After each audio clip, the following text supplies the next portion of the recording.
Hi, my name is Deborah Bosilovich, and welcome to Imagine Your Story, where I tell you about some great books on the teen reading list for the summer here. So, sci-fi and science is our first category.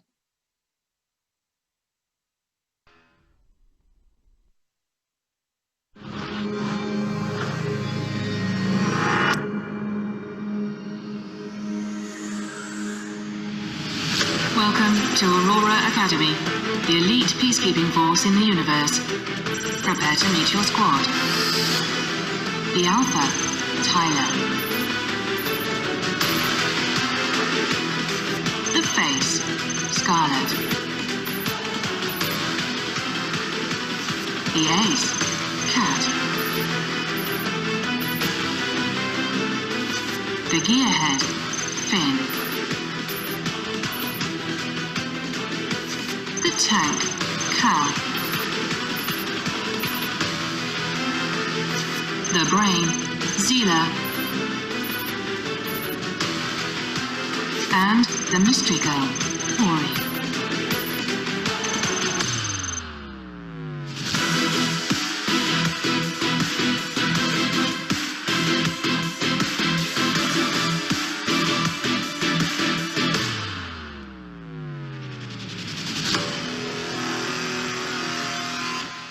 So it is a lot of fun. Think The Breakfast Club meets Guardian of the Galaxy, a squad of low achievers, misfits, and just one cases, some haughty space elves, a cryogenically frozen mystery girl, and daring heights of ancient alien artifacts. Bye. Hi everyone, my name is Brittany Morris and I'm here today to give you 3 reasons to be riveted by my book, Slay.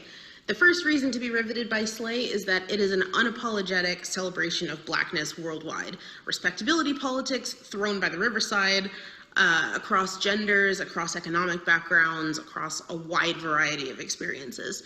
That same Wakanda Forever energy that I felt going into the theater opening night of Black Panther, I kept that energy throughout this book, that unconditional love and support for Black people worldwide. The second reason to be riveted by Slay is that it features techie Black girls kicking racist butt.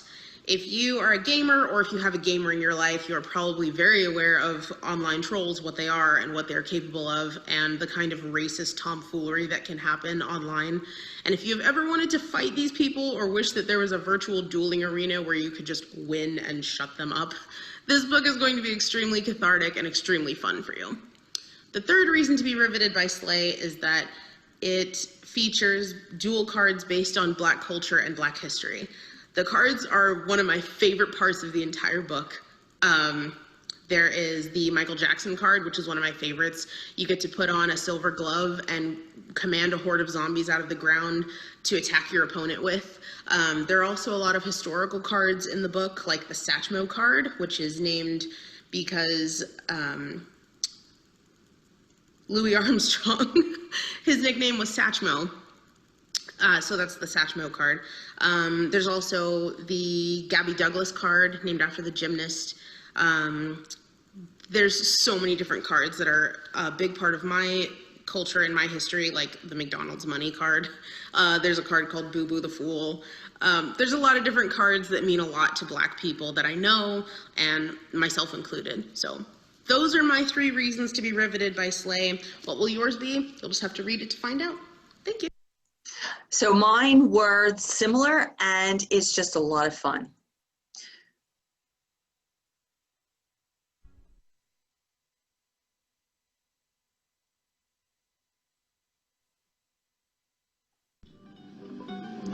We were told there were no monsters. Not anymore. That since the revolution, everything was better. Now, we walked with the angels. We were wrong. We didn't know angels, and we didn't know monsters. There is a girl. She is the gateway. Pet has come to hunt a monster. Are you brave enough to look? Pet by Akweke Emezi. Available now from Make Me a World and Random House Children's Books. So I love this one. It is a fabulous fantasy. In a world without monsters, people forget what they look like. So Jam is the main character. Her artist mother paints a beautiful picture that is actually of a monster. It's horrific, and the horror has corpse hands, fur, feathers, and razor blades protruding from its flesh. And there's this accident, and Jam cuts herself, and her blood actually mixes and transforms the painting into living bones, sinew, and purpose. And the monster named Pet is actually there to kill the real monsters. So this, Will My Cat Eat My Eyeballs? Big Questions from Tiny Mortals About Death by Caitlin Doherty. Caitlin Doherty is a mortician. And these are different answers that were posed by questions that were asked in some way by children. Why do corpses groan? Why do bodies discolor during decomposition? Do hair and nails continue to grow after death? What are the best conditions for mummification? Is it legal to preserve a skull as a keepsake? What happens when you die on an airplane? Curious to know what happens if you die in space. Myself. Oops, there's some more here.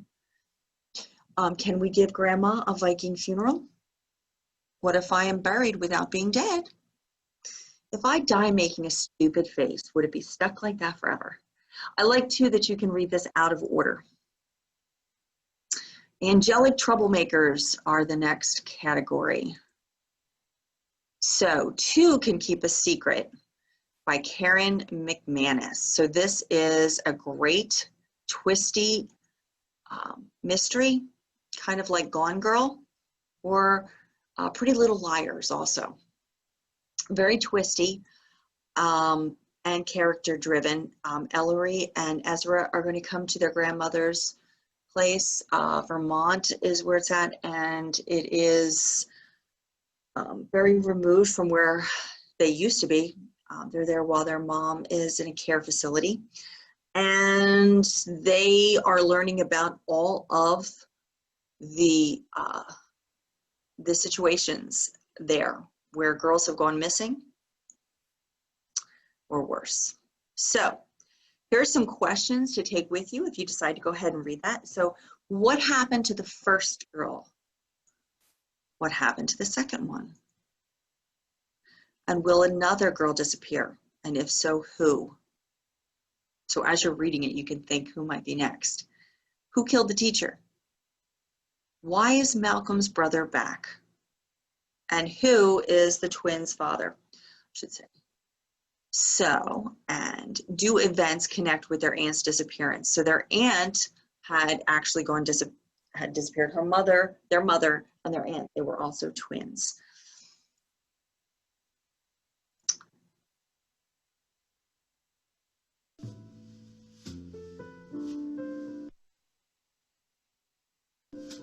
I'm going to start this from the very beginning here.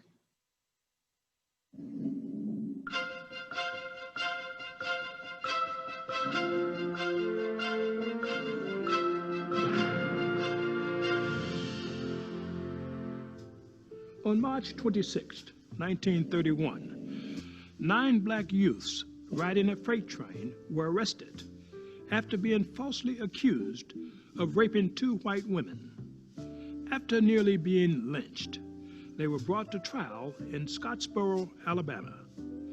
Despite evidence that exonerated the young men, including a retraction in 1933 by one of their accusers, the state pursued the case.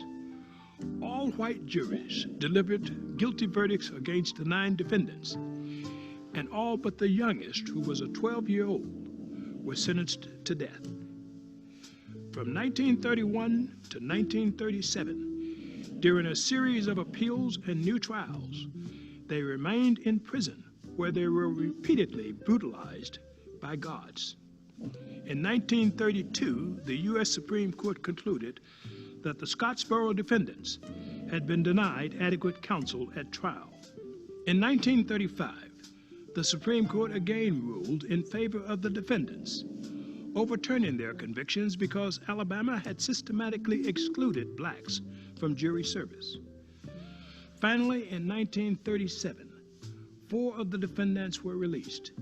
The other 5 were given sentences from 20 years to life. And 4 out of those 5 were paroled between 1943 and 1950. The 5th escaped prison in 1948 and fled north to Michigan.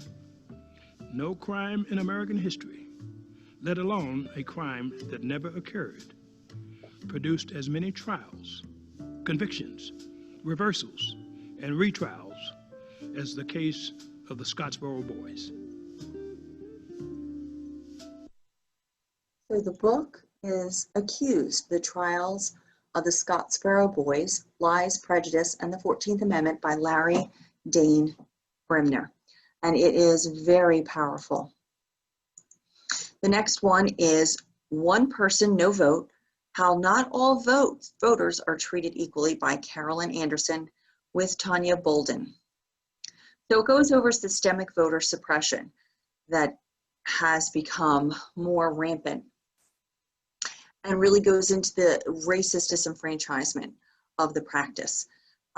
Voter ID laws, purged voter rolls, closed polling places, abbreviated voting hours, gerrymandering, voting infrastructure malfeasance, and perpetrating unsubstantiated and non-existent voter fraud myth, and stoking fear of immigrants. These are some of the strategies, and they go into more detail in the book, and also with tips on how teens can make a difference. So this is nonfiction. It's realistic nonfiction.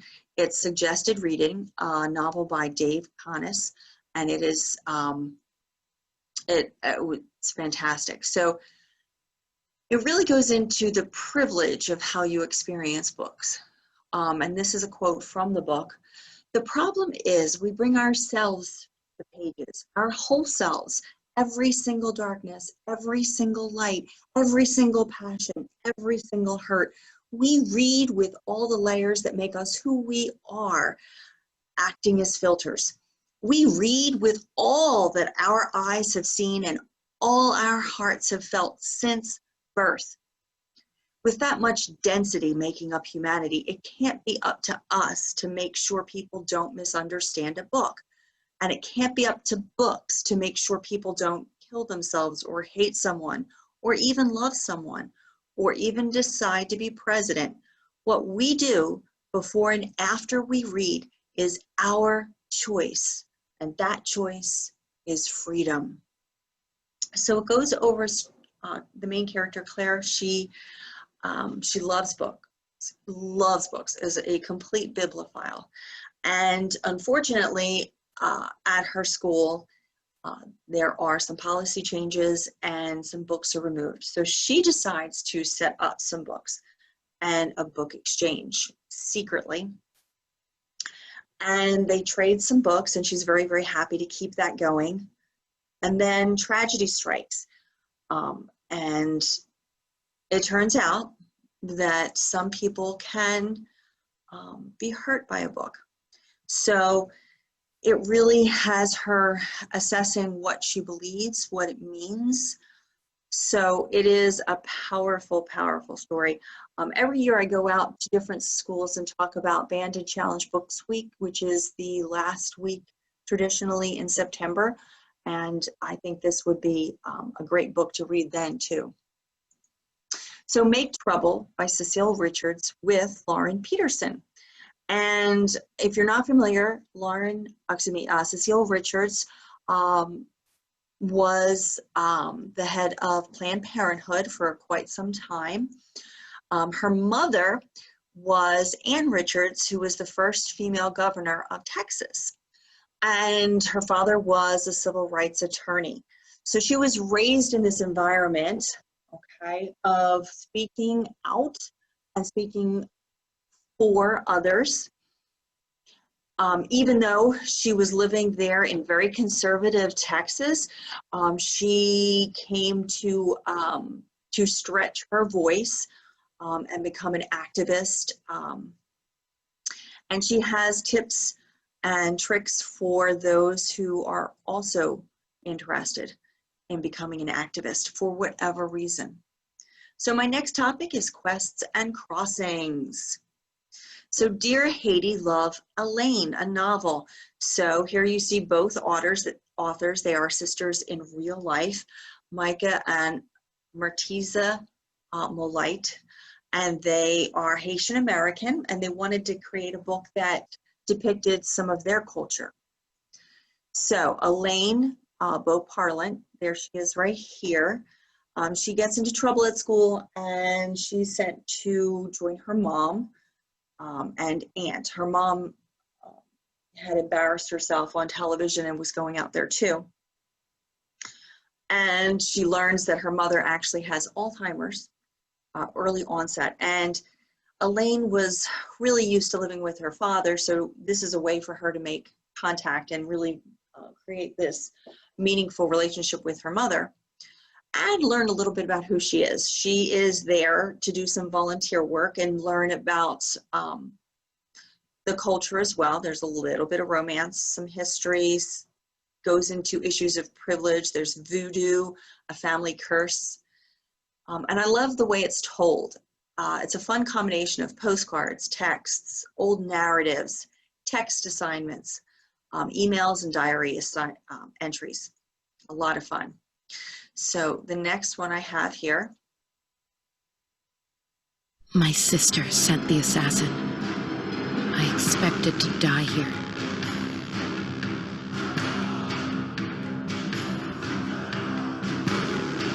I've held my power inside for too long. To take the throne, my sister has to kill me.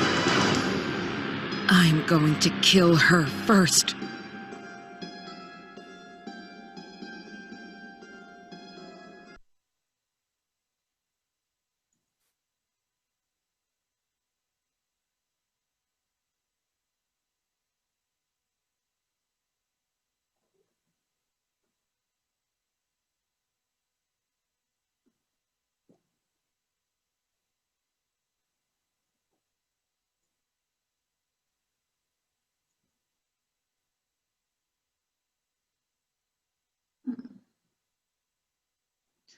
One second.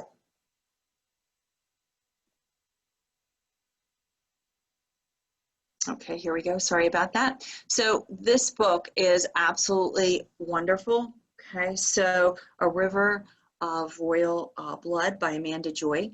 So Children of Blood and Bone meets Three Dark Crowns, if you're familiar with those. So what I have is, it's basically North African inspired fantasy. And I love the world building in this book. It's absolutely wonderful. So there are chimera and bloodkin, think vampires, and chimera, and I'm not sure if I'm saying that correctly. That's kind of the way I was saying it. And I like the magic system, and they're you know, based on tattoos. And what does it mean to rent blood and marrow? That is clever.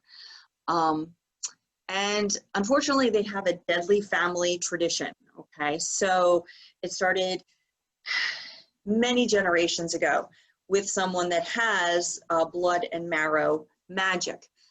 She killed her sister and took the throne. And now the tradition is that whoever rules the queendom, okay, one sister has to kill the other. And the main character, Ava, who you saw there, she is waiting to, she is going to have to meet her sister for this duel. And she's kind of already given up, right? She doesn't even want to kill her sister. She doesn't think she's got it in her, or that she's nearly as powerful, and she doesn't really even know how to use her magic, because no one has had this ability for generations. So who's going to teach her? But she's going to go on a quest to learn that after this assassination they talk about in that little video clip there. So it goes into, issues of power, slavery, heritage, brutality, race, politics, and it is very fast-paced. And this is the first in, I think it's going to be a trilogy. So Black Wings Beating by Alex London. I think this is also going to be a trilogy. This is the first book. And basically this is like a dragon fantasy, only instead of dragons, there are birds, all kinds of different birds. It's all about birds. So if you do not like birds, you're not going to like this fantasy because it's all about the birds. And yes, we have more twins in this book. So when the boy Bryson, okay, he loves, is endangered, he's going to be killed actually. Bryson agrees to do this crazy thing. He agrees that he's going to hunt down and bring back this ghost eagle, which is this very large, very fierce, terrifying bird. It actually killed his father. So, oh yeah, and he wraps his sister into this as well. So he really wants to become a falconer. That's all he's ever wanted. He is very ambitious. He's also very spontaneous, playful, reckless. So he's sort of the opposite of Kylie, who's an old soul, wise. She comes across as a bit stoic, but she seems a bit worried about things. At least that's how I read her. She does have this gift called she can call birds, right? So it's like this magical bird language, like a bird whisperer, right? But she doesn't want any part of that. And in this book, there's birds everywhere, okay? And in fact, this whole town, this whole village is based on, well, I would say exploitation of the birds, but in some way they're using and they are dependent on the birds in some way.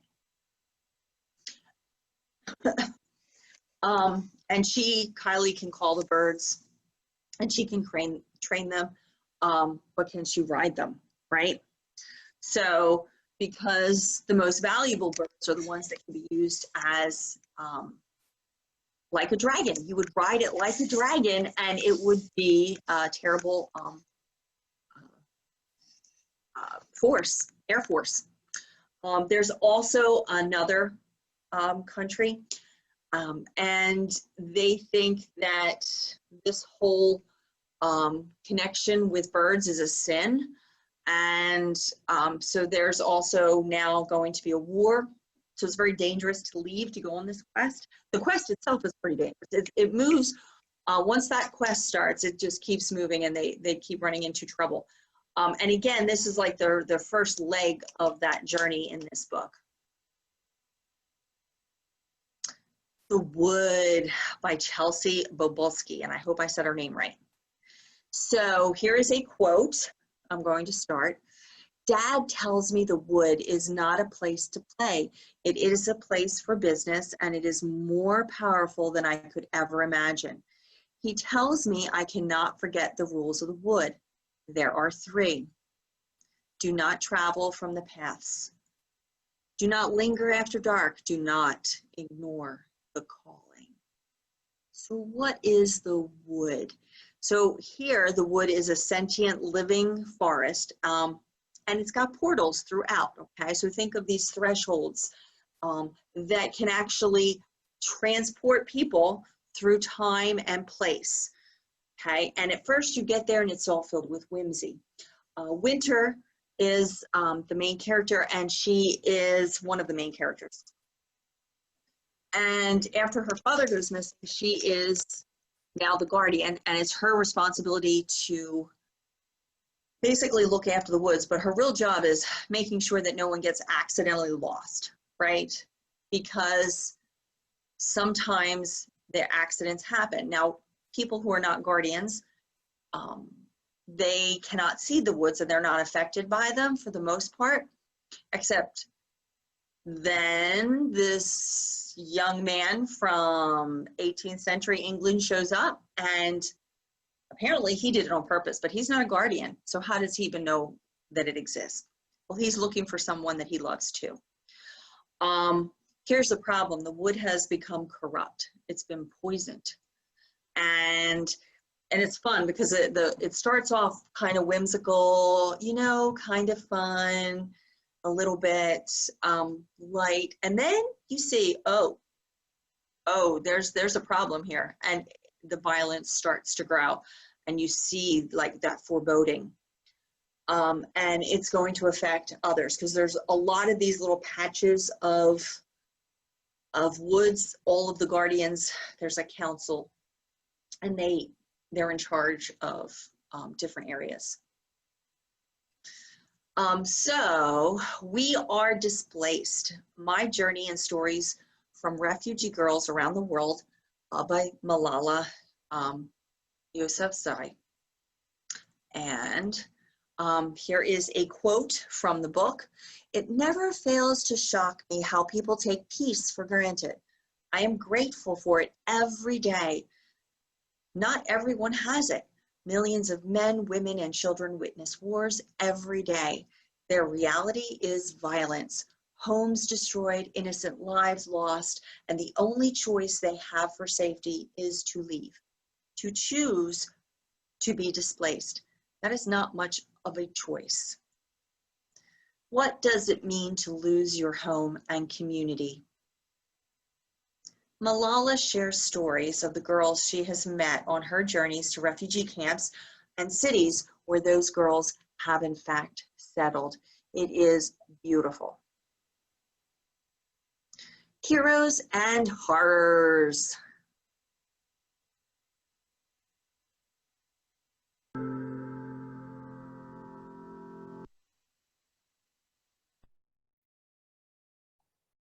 I remember growing up, the statistic was like 1 in 2 Latinas will be pregnant by the time they're 21, right? It was like this massive statistic. That's changed. The stigma around teen pregnancy has not changed. And I wanted to think about how do we challenge the notions that we have of what stories dealing with teen parenting can look like. With the Fire on High is the story of Imani Santiago, who is an Afro-Puerto Rican aspiring chef from Philadelphia, who is also a teen mother. In young adult fiction, there is, I would say, a small canon of stories of young women trying to decide whether or not they can keep a child. What about after? I think so often the conversations about pregnancy stop at the pregnancy. I wanted to handle that with dignity, and for me it meant picking up at one of the hard parts of the conversation of like, we're here, keep going. So I absolutely love anything she writes. This was absolutely fantastic.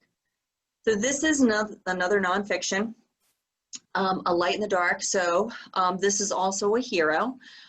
Janis Korczak, His Orphans and the Holocaust by Albert Marin.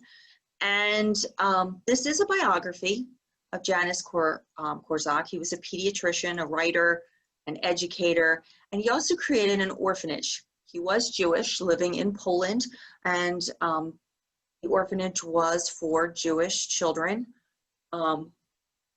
And time and again, he passed up chances to save himself after the Nazis invaded. And he had the chance, he had connections, he could have escaped the ghetto and death at the Treblinka concentration camp. He could have, but he refused to leave his children. So this book explores the Holocaust from the Polish perspective, and it casts a light on the Warsaw Ghetto. It also goes into, I don't know if you know Irene Sendler, and those connections. She was a spy. She originally was a welfare worker, and she was not Jewish, but she had friends who were, and she smuggled children out of the ghetto. She worked with other priests and other places to change identities for the children. And then it also goes into many of the Catholic nuns there in Poland who sheltered Jewish children and then paid the price for that. It is graphic, so you know. The next one is a fabulous, fun horror. Okay, I love this. It's called Wilder Girls by Rory Power. And so if you don't like horror, now is the time to cover your ears. So the wood is scary, okay, and it's haunting. This is real horror. So think of a feminist version of Lord of the Flies. Okay, so here's a quote from the book. It's like that with all of us here, sick, strange, and we don't know why. Things bursting out of us, bits missing and pieces sloughing off. And then we harden and smooth over. So it opens on an island boarding school in Maine, okay? And there are girls quarantined there. Not many, because many have already died. Okay, there was a terrible virus epidemic, right? So no, it's not COVID or anything like COVID. It's called the tox, and it sort of lives inside people, any kind of beings, wildlife of any kind. So it's all over. And then it has these cycles. And when it goes through a cycle, it grotesquely transforms whatever it's living inside, okay? Completely transforms it. And if it doesn't kill the person, it transforms it into a horror.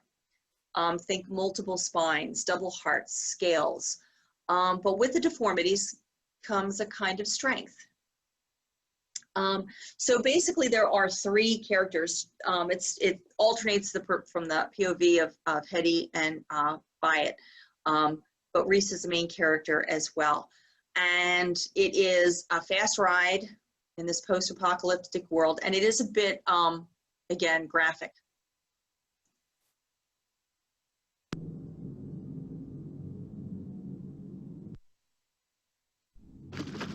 There's a monster in our wood. She'll get you if you're not good. Drag you under leaves and sticks. Punish you for all your tricks. A nest of hair and not bone. You are never ever coming home. I love this one. I really love anything by Holly Black. So much fun. So that was Hazel, her and her brother Ben. The book starts when they are little kids, totally unsupervised, running around the woods, and they're pretending to be Arthurian knights. And yes, it takes a very savage turn. They happen on a river witch who is eating the corpse of, yes, a local child.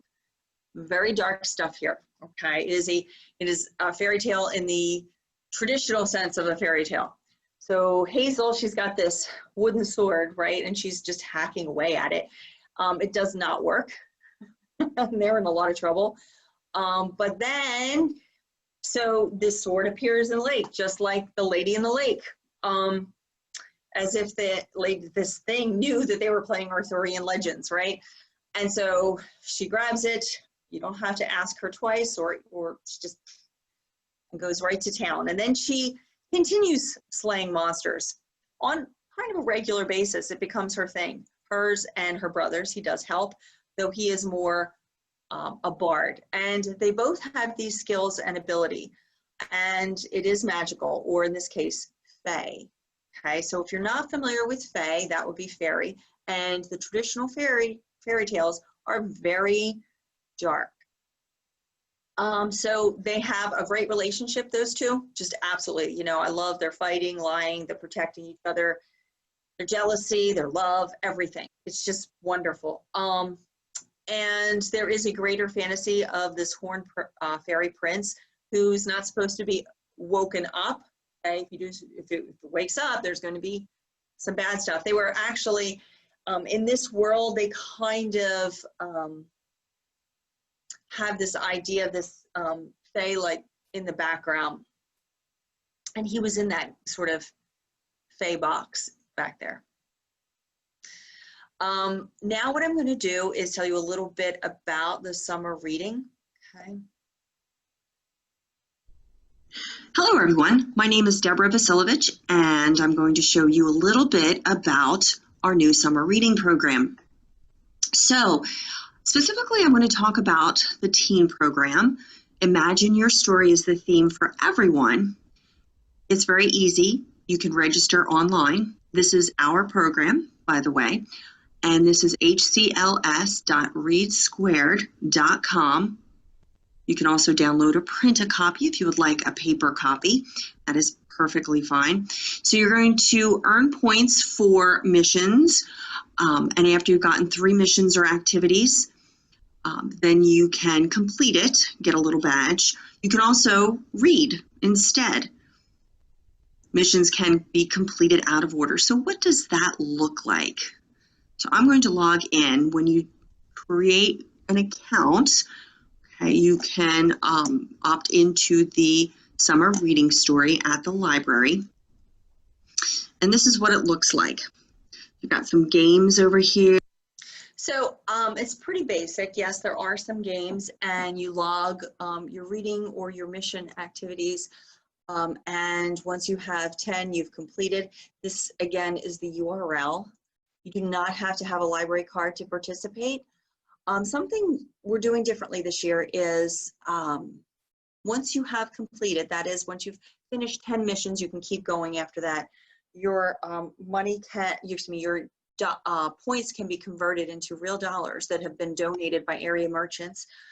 And once it's been converted, they will go and they will donate them in your name to other places that are in need within the county, like for food and goods and services, which I think is absolutely brilliant. So you can help your community. Now I'm going to show you how to access. You probably already know, but these, in case you're interested in getting this in digital form, all the books that I talked to you today about, they are books that the library does have in digital or e-format. So let me go ahead and share this with you. So you can get this book, Troublemaker for Justice, at the Howard County Library System in an e-format. If you're curious how to do that, so if you type in the title, you can find out whether or not we have a book, and it tells you the format. If you do not have Overdrive, what is Overdrive? Overdrive is Maryland's Digital E-Library Consortium, and you can borrow these. Here it has 3 copies available as of today, and these are the formats that you can use: Kindle, Overdrive Read, and EPUB. It's very easy to do. If you do not have the Overdrive app for your device, I'm going to walk you through how you can do that. Go to our website, hclibrary.org. Scroll down to Stream, Download, Learn. Scroll down to eBooks.